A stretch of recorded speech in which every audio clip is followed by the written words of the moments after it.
बिस्मिल्लाहिर्रहमानिर्रहीम। नाज़रीन, अहवाल हज़ारा के साथ आपका मेज़बान महर सीमा एक बार फिर हाज़िर। नाज़रीन, अहवाल हज़ारा में जिस तरह के हम पूरे हज़ारा की बात करते हैं, हज़ारा के मसाइल पे बात करते हैं, हम आपको यहाँ पर हज़ारा का टैलेंट दिखाते हैं, टूरिज़म की बात करते हैं, तो इसी सिलसिले में आज हम मौजूद हैं कमिश्नर हज़ारा रियाज़ ख़ान मसूद साहब हमारे साथ मौजूद हैं। उनसे हम हज़ारे के हवाले से बात करेंगे। कोहिस्तान साइड और यहाँ पर बटाग्राम साइड होगी जो महरूमी का शिकार है, और इस तरह ज़िला एबटाबाद की हम बात करें, हरीपुर की बात करें, तो ओवरऑल कमिश्नर साहब उस हवाले से क्या कहेंगे, हम उससे तफसीली बातचीत करेंगे। और सबसे पहले हम जानना चाहेंगे कि कमिश्नर हज़ारा साहब इससे पहले कहाँ रहे और यहाँ तक का सफ़र उनका कैसा रहा। अस्सलाम वालेकुम सर। वालेकुम सलाम। कैसे हैं सर?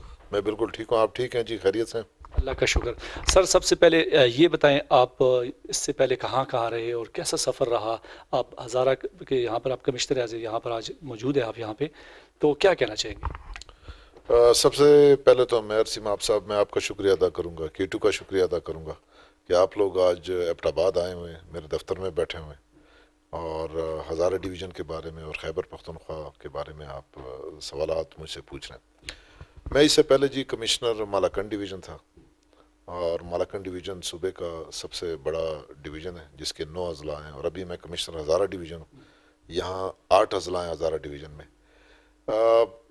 मालाकंड डिवीज़न से पहले मैं सेक्रेटरी एक्साइज एंड टैक्सेशन था, उससे पहले मैं director general Khyber Pakhtunkhwa food authority था, फिर उससे पहले मैं 5-6 अजला में डिप्टी कमिश्नर रहा हूँ, जिसमें DC Peshawar, DC Kohat, DC Mansehra, DC दीर, DC हंगू, ये पोस्ट शामिल है।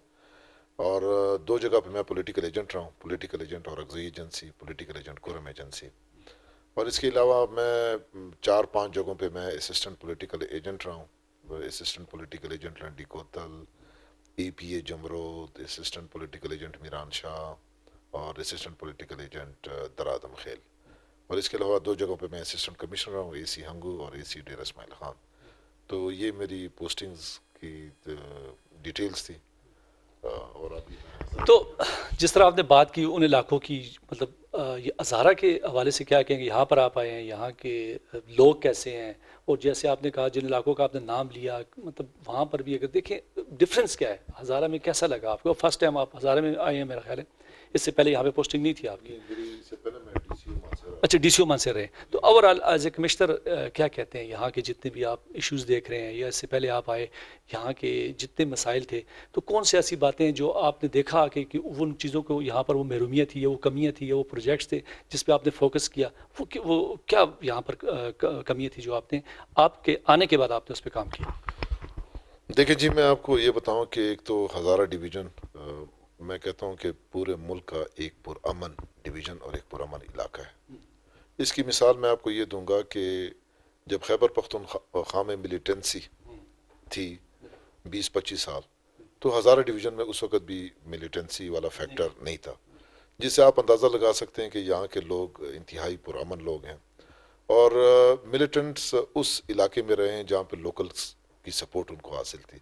चूँकि हज़ारा के जो लोकल्स थे, जो रेजिडेंट्स थे, इधर के रहने वाले थे, वो इन चीज़ों को सपोर्ट नहीं कर रहे थे, तो इसलिए इधर मिलिटेंसी भी नहीं आई। तो वो जो तरक्की का सफ़र था वो रुका नहीं है, और अब इसमें काफ़ी तेज़ी आ गई है।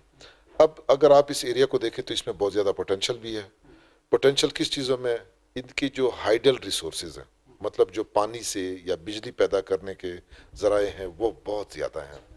और उसकी मिसाल मैं आपको दूंगा कि इधर हमारे काफ़ी मेगा प्रोजेक्ट चल रहे हैं। जैसे कोहिस्तान में हमारे 2 डैम्स बन रहे हैं। दियामीर बाशा डैम, जिसकी कैपेसिटी 5600 मेगावाट है, और वो 2028 में उसकी कंप्लीशन होगी। इस तरीके से दासू डैम, जिसकी जनरेशन कैपेसिटी 4300 मेगावाट है, और उसका कंप्लीशन पीरियड 2025 है। तो ये तकरीबन कोई 10,000 मेगावाट बिजली जब आपकी मेन ग्रिड में जाएगी, तो पाकिस्तान का मसला ही जो है ना वो पावर सेक्टर का है। तो ये आपके मसले मसाइल हल हो जाएंगे, आपको आसान सस्ती कीमतों पे, और आपकी अपनी जनरेशन, अपने मुल्क की जनरेशन, ये आपकी मेन ग्रिड में जाएगी। तो ये एक इनकलाब है। आपको पता है कि हमारा तो मसला ही बिजली का है, और वो जो डेट सर्विसिंग है उसका भी सबसे ज़्यादा जो वो है सर्कुलर डेट है। ये सारे इश्यूज जो है ना आपके पावर सेक्टर से हैं। इस तरीके से हमारा सुकी किनारी डैम प्रोजेक्ट है, उसकी भी तकरीबन 1000 मेगावाट कैपेसिटी है, बालाकोट डैम है, और इसके अलावा बहुत सारी छोटी जो है ना छोटी स्कीम्स हैं जिसमें हम पावर जनरेशन कर रहे हैं। और फिर एक और जो हमारा वो है वो इसकी टूरिज्म पोटेंशियल जो है। आपको पता है कि खूबसूरत एरियाज हैं, नतिया गली से आप शुरू हो जाएं, नारान जीबी तक, कोहिस्तान, खूबसूरत वादियाँ, और जो टूरिस्ट को अट्रैक्ट करती हैं, कागान, नारान। तो इसके ऊपर जो है, और इधर के जंगलात, ज़बरदस्त किस्म की इन्वायरमेंट।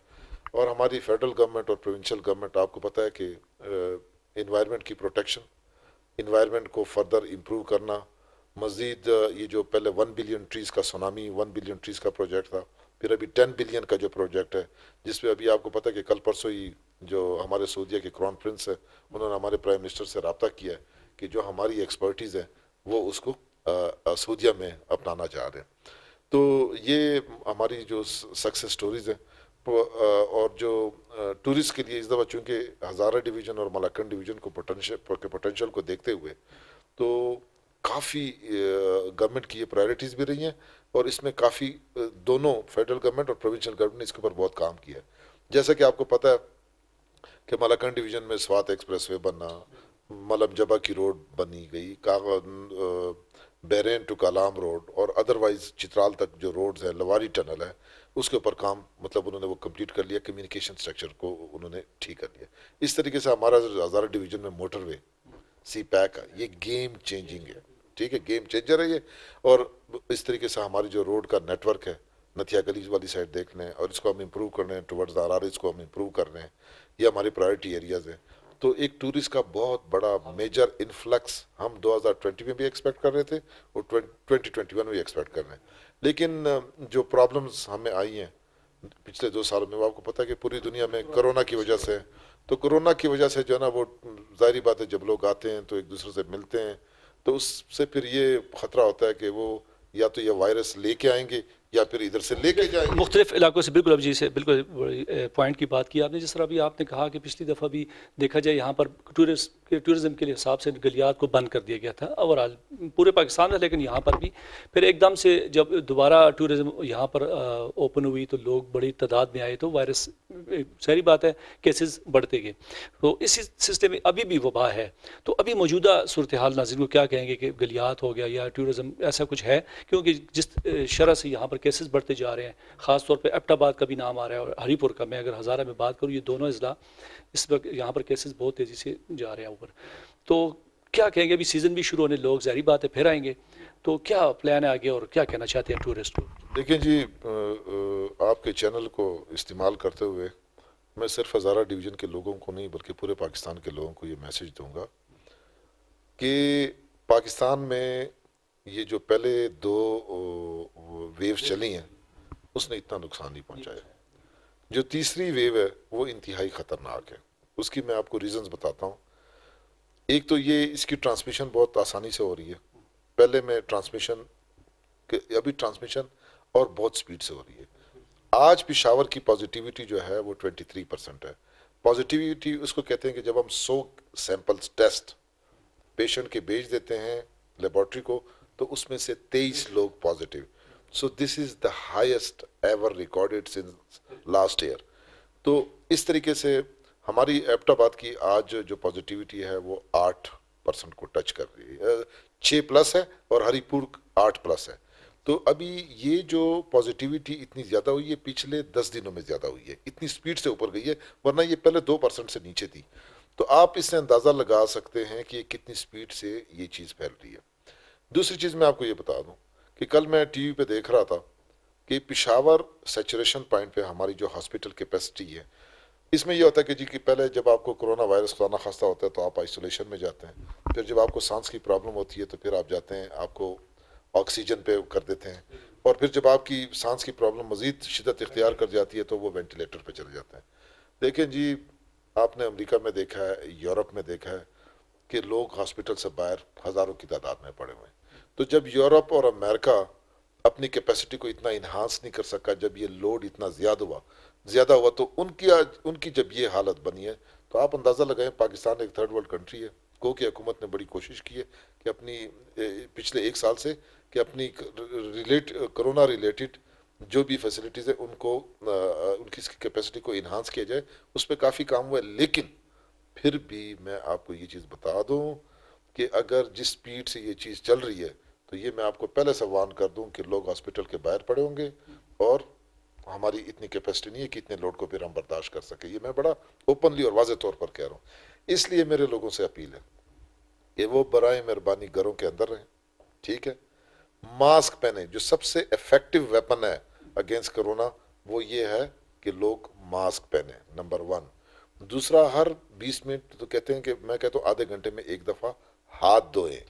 और तीसरा ये कि सोशल डिस्टेंसिंग को एक्सरसाइज करें, इसकी वो करें। इसी तरीके से अगर ट्रांसपोर्ट है तो ट्रांसपोर्ट के ऊपर हमने काफ़ी SOPs हम लेके आए हैं। सारे पैसेंजर्स को चाहिए कि वो मास्क पहने। अड्डे में भी हमने SOPs वो की हुई हैं और उसके ऊपर हम अभी काफ़ी सख्ती कर रहे हैं। तो हम अड्डों को भी सील करेंगे, गाड़ियों को भी इम्पाउंड करेंगे, पैसेंजर्स को भी गाड़ियों से उतारेंगे। तो ये एहतियाती तदाबीर जो हैं ये ही इसका इलाज है और इसका कोई इलाज नहीं है। बिल्कुल कमिश्नर साहब से बात जारी है। वक्त हुआ चाहता है एक ब्रेक का, ब्रेक के बाद आएंगे और मज़ीद हम कमिश्नर साहब से जानेंगे, जिस तरह के हज़ारा के मसाइल पे भी हम बात करेंगे। हमारे साथ रहिएगा। हमें दोबारा खुश आमदीद कहते हैं। बात हो रही थी कमिश्नर साहब रियाज खान मसूद साहब से हज़ारा के बारे में। अब हम पूछेंगे यहाँ के मसाइल के बारे में बात होगी उनसे कि वो यहाँ पर कैसे देख रहे हैं, क्योंकि इससे पहले भी अगर यहाँ पर इससे पहले भी हम प्रोग्राम करते रहे बाहर, अगर हम देखें काफ़ी प्रोग्राम्स के, लेकिन एक मेन जो यहाँ पर मसला हज़ारा में जारी है वो है यहाँ पर तजावज़ात का। तजावज़ात के बारे में हम कमिश्नर साहब से पूछेंगे कि उनके आने के बाद और जो यहाँ पर कंप्लेंट्स दी है, जो जिस तरह के हम शहर रेशम की बात करें उस हवाले से भी पूछेंगे कि शहर रेशम मोटरवे बनने के बावजूद यहाँ पर रश कम ना हो सकी, तो उस हवाले से भी हम पूछेंगे। तजावज़ात जो मेन NHA रोड्स पे बनी हुई हैं कि उन्होंने यहाँ पर उस पर क्या काम किया। देखें जी, एक तो सबसे पहले हमने गलियात को तजावज़ात से बिल्कुल साफ़ कर दिया। मैं आपको अपने टाइम पीरियड में बताऊंगा कि हमने क्या क्या तजावज़ात उठाई हैं। इससे पहले भी इसके ऊपर बहुत ज़्यादा काम हुआ है। दूसरी, आपने ट्रैफिक की बात की, तो ये जो दमतोड़ बाईपास रोड है इस पे हमारा काम जो है ना बहुत स्पीड से जारी है और हम एक्सपेक्ट कर रहे हैं कि इस ईयर के एंड पे इस पे काम कंप्लीट हो जाएगा। तो एक नया ऑल टुगेदर डिफरेंट आपको बाईपास रोड मिल जाएगा और आप डायरेक्ट हवेलियाँ से जो है ना आप गलियात मरी गलियात वाली रोड को हिट करेंगे। कहाँ से सर? दमतोड़ जगह वो तकरीबन कोई 16-17 किलोमीटर रोड है, तो उस पर तकरीबन 75% काम हो चुका है। एक दूसरी बात ये कि आपने KKH की बात की, तो हमने अभी जो आपने देखा होगा बाहर कि हम ये मानसेरा रोड को बना रहे हैं और बाई 30 अप्रैल इस रोड की हालत इंतहाई बुरी थी और 30 अप्रैल तक इंशाल्लाह इस रोड पे काम कंप्लीट हो जाएगा, जो कि NHA वालों ने मुझे बताया।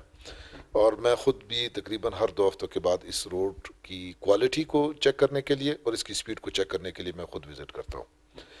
इसके अलावा मैं आपको बताऊं कि मैं जब आया शुरू में तो मैंने देखा कि नारान साइड पे नारान राजा बाज़ार बना हुआ है, ठीक है जी।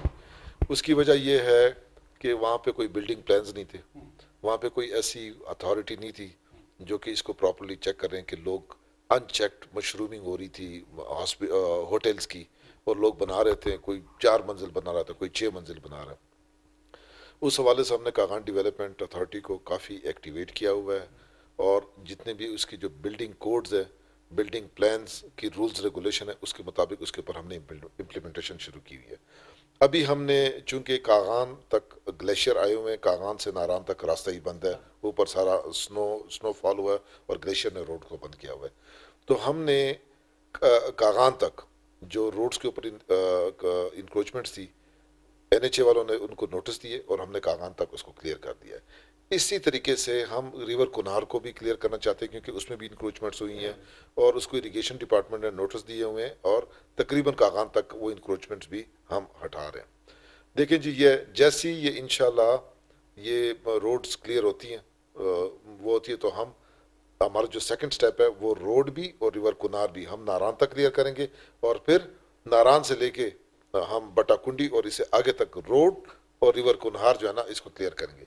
मैं आपको ये बताऊं कि इधर तजावज़ात के बड़े सीरियस इश्यूज थे, ख़ासकर ये टूरिस्ट एरियाज़ पे खास पुख्ता तजावज़ात की मैं बात करूँ सर, बहुत ज़्यादा तजावज़ात भी और टेम्परेरी सब इंक्रोचमेंट्स भी। नालों पे यहाँ पर देखें, जब बारिश होती है, मैं अगर एबटाबाद की बात करूँ, पानी बहुत ज़्यादा, आप देखेंगे अभी अभी आगे बारिशों का जो सीज़न आएगा तो इसमें फिर एबटाबाद जो है यहाँ पर जो शहर रेशम है वो एक सैलाब का मंजर पेश करती है।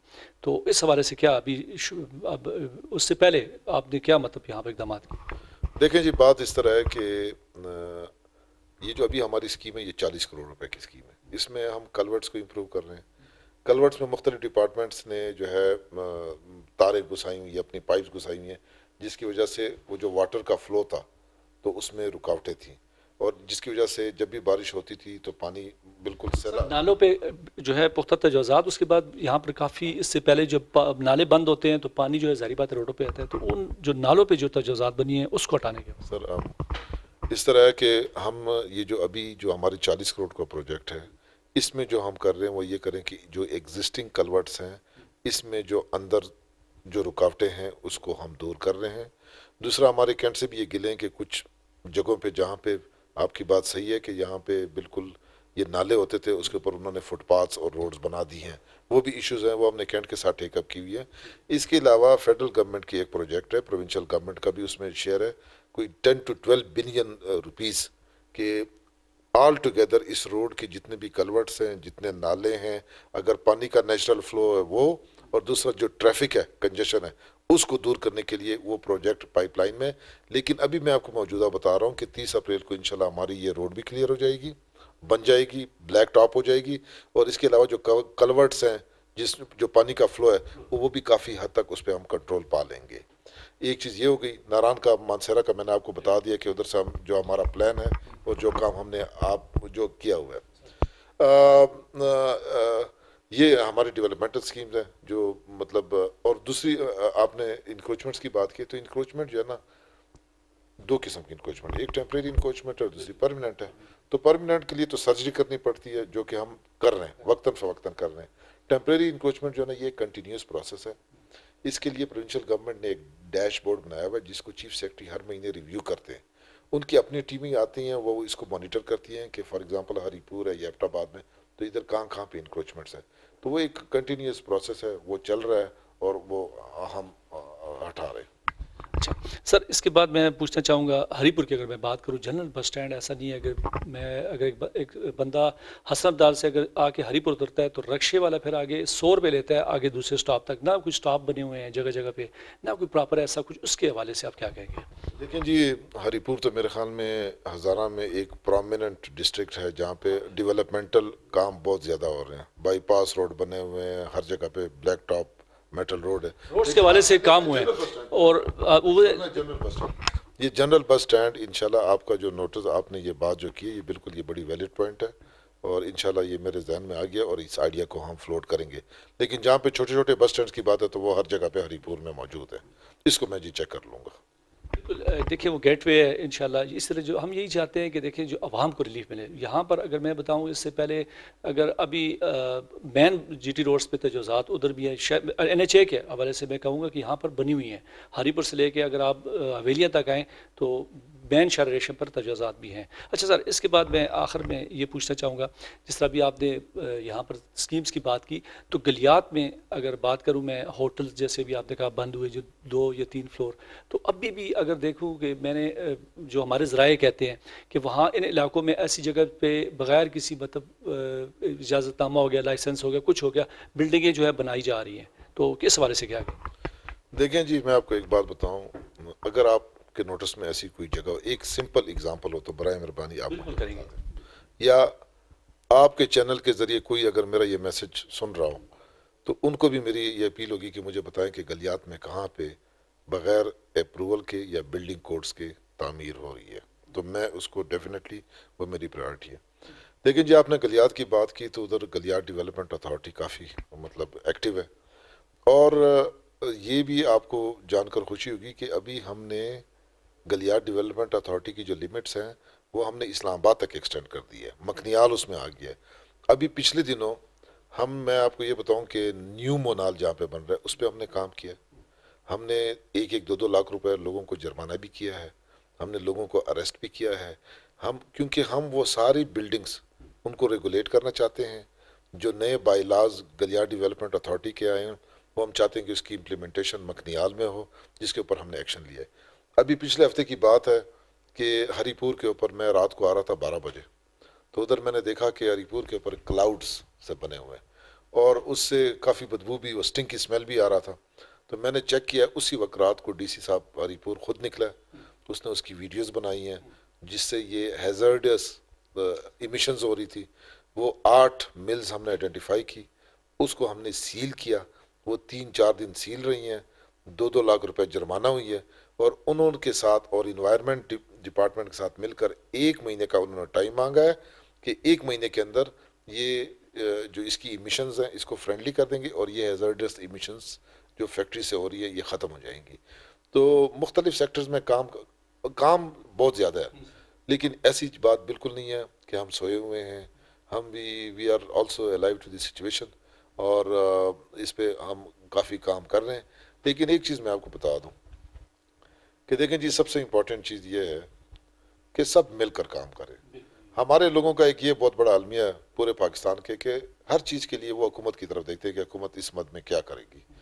देखें जी, हर आदमी को ये सोचना चाहिए, एक अच्छा सिटीज़न उसको होना चाहिए, उसमें ये अवेयरनेस होनी चाहिए कि सफाई, अगर सफाई किसी शहर में या किसी लोकेलिटी मोहल्ले में या घर में मेंटेन करनी है तो हर इंडिविजुअल, हर फर्द वाहिद का ये हक बनता है कि वो इसमें कंट्रीब्यूट करे। जब तक ये एहसास हमारे लोगों में नहीं होगा, जब तक ये एहसास के तजावुज़ात हैं या गंदगी फैलाना या फॉर एग्ज़ाम्पल कोरोना वायरस है, इसमें जो हुकूमत ने SOPs बताई हैं उस पर अमल दरामद ना करना, अब हुकूमत हर 22 करोड़ आवाम है, हर एक तक तो नहीं पहुंच सकती। तो इसलिए जब तक लोग हमारे साथ नहीं होंगे, हुकूमत की पॉलिसियाँ तो फिर पूरी तरीके से कामयाबी की तरफ इम्प्लीमेंट नहीं हो सकेंगी। तो इसलिए मेरे लोगों से अपील है कि जो भी मतलब ऐसा अच्छा कामयाब माशरा होता है जो हमें बाहर नज़र आता है या जो हमारा दीन इस्लाम बताता है, अब आप खुद अंदाज़ा लगाएं कि हमारा मसला जो सफाई का है, इस्लाम कहता है कि सफाई निस्फ ईमान है।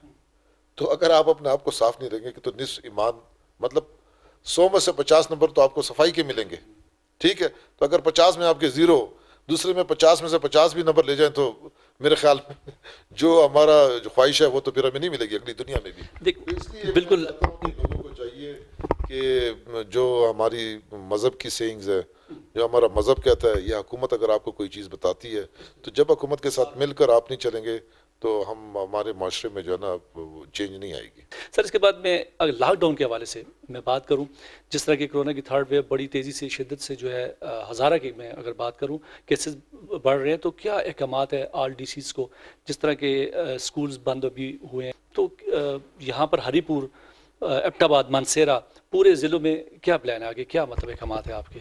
कोरोना अब हुकूमत की टॉप प्रायोरिटी है। मैं कल देख रहा था बल्कि रोज़ाना हमारे पास तो ये स्टेट आती है, उसमें पेशावर की जो पॉजिटिविटी रेशो है वो 23 पे है, स्वात में 22 है। इस तरीके से हमारी हरीपुर में 8+ पे चल रही है और एबटाबाद में 6+ पे चल रही है। ये 10 दिन पहले हज़ारा डिवीज़न की अगर मैं बात करूं तो हमारी पॉजिटिविटी रेशो जो था वो लेस देन 2% था। तो 10 दिनों में इसने जंप किया है, 7-8+ किया है। तो ये एक अलार्मिंग ख़तरनाक किस्म की स्पीड से ये वायरस जो है ना ये फैल रहा है। और इस दफ़ा ये जो थर्ड वेव वाला वायरस है जिसको वेरिएंट वायरस कहते हैं, इसका फैलना भी बहुत मतलब आसान हो गया। तो इसलिए मेरे लोगों से ये दरख्वास्त होगी कि बराए मेहरबानी सिर्फ 3 चीज़ों पर अमल दरामद करें। एक चीज़ ये है कि हर शख्स मास्क पहने, दूसरा आधे घंटे में एक दफ़ा हाथ धोए साबुन के साथ, और तीसरा ये कि सोशल डिस्टेंसिंग एक्सरसाइज करें। तो इसकी SOPs की इम्प्लीमेंटेशन चाहे वो हमारा ट्रांसपोर्ट सेक्टर हो चाहे हमारे बाजार हो, उसके लिए सूबाई हुकूमत ने एक जामिया पॉलिसी बनाई हुई है। तो बराए मेहरबानी मेरे लोगों से यही अपील होगी कि इसमें हुकूमत ने जो SOPs बताई हुई हैं उस पर अमल दरामद करते हुए हमारी ये जो मुहिम है अगेंस्ट कोरोना इसको कामयाब बनाएं। हॉस्पिटल्स के बारे में लास्ट में बताएं कि यहाँ पर इंतजामात से आप मुतमईन हैं? देखें जी, पाकिस्तान एक गरीब मुल्क है और Hazara division is not an exception to this. हमारी एक महदूद कैपेसिटी है, क्योंकि जब से ये कोरोना आया है हुकूमत ने काफ़ी फंड्स और कैपेसिटी को बहुत ज़्यादा बढ़ाया है। लेकिन मैं कहता हूँ कि अगर जिस तरीके से ये तीसरी वेव में ये मर्ज जिस तरीके से फैल रहा है, तो मैं आपको ये भी बता दूं कि हो सकता है कि ऐसा वक्त आए कि लोग, मरीज जो है ना अस्पतालों से बाहर पड़े हों और अस्पताल में कैपेसिटी नहीं है। ये बड़ी ख़तरनाक मैसेज है। एक सरकारी आदमी शायद ये मैसेज ना दे, लेकिन मैं ये मैसेज अपने हज़ारा डिवीज़न के लोगों को दूंगा कि बराए मेहरबानी, ये जो कोरोना वायरस है और इसकी जो थर्ड वेव है, जिस तरीके से इसकी ट्रांसमिशन हो रही है, जिस तरीके से ये स्प्रेड अप हो रहा है, तो बराए मेहरबानी जो SOPs मैंने बताई हैं, अब एक तो घरों में अपने आप को महदूद रखें, अपनी जो मूवमेंट से इसको कम रखें, और मास्क पहने, हाथ धोएं और सोशल डिस्टेंसिंग, फासले रखें एक दूसरे से। यही इसका इलाज है और यही मेरी सब लोगों से अपील होगी। बहुत बहुत शुक्रिया जी। नाज़रीन, कमिश्नर हज़ारा साहब ने बड़ी तफसीलन हर मौजू पे बात की। उन्होंने जिस तरह के जो अहम बात मैं आपको बताता जाऊँ कोरोना के हवाले से, जिस तरह उन्होंने कहा कि अलार्मिंग सिचुएशन है हज़ारा के लिए, जिस तेज़ी से हज़ारा में इस दफ़ा केसेस बढ़ रहे हैं, पिछली 2 वेव में इस तरह नहीं हुआ। तो जिस तरह उन्होंने भी कहा, और हर आवाम को भी चाहिए कि इस पे हुकूमत का साथ दें, ना कि सिर्फ हम हुकूमत को भी ज़िम्मेवार ठहराएं। तो हम आवाम का के साथ दिए बिना, जैसा कि SOPs पे अमल दरामद है तो वो हम नहीं करना है, तो हमारी भलाई के लिए हो रहा है। तो आवाम को भी चाहिए कि इस वबा से छुटकारा हासिल करने के लिए ख़ुद भी SOPs पे अमल करें और हुकूमत का साथ दें। नाज़रीन, इसी के साथ हमारे प्रोग्राम का वक्त ख़त्म होने जा रहा है। अगले प्रोग्राम के साथ फिर हाज़िर होंगे। अपने मेज़बान मेहर सीमा आपको इजाज़त दें, दुआ में याद रखें। अल्लाह हाफ़िज़।